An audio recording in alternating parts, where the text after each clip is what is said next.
Imagine guiding a yoga practice without a single stretch or the need for blocks, straps, bolsters, or even to correct body alignment.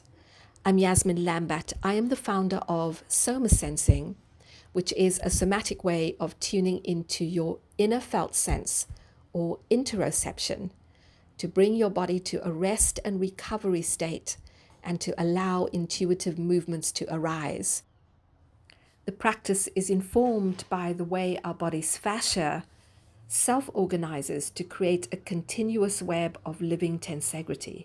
In integrity, there is an absence of strain. And when we tune into this web, we can self-adjust to release areas of strain and allow movement blueprints to arise.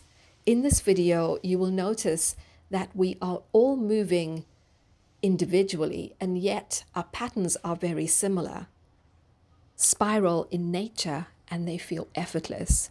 We move in ways that we never imagined.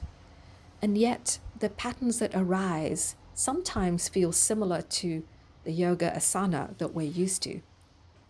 Without any strain or need for modification, it gives us freedom. This allows the body to move when it's ready and makes guiding simple.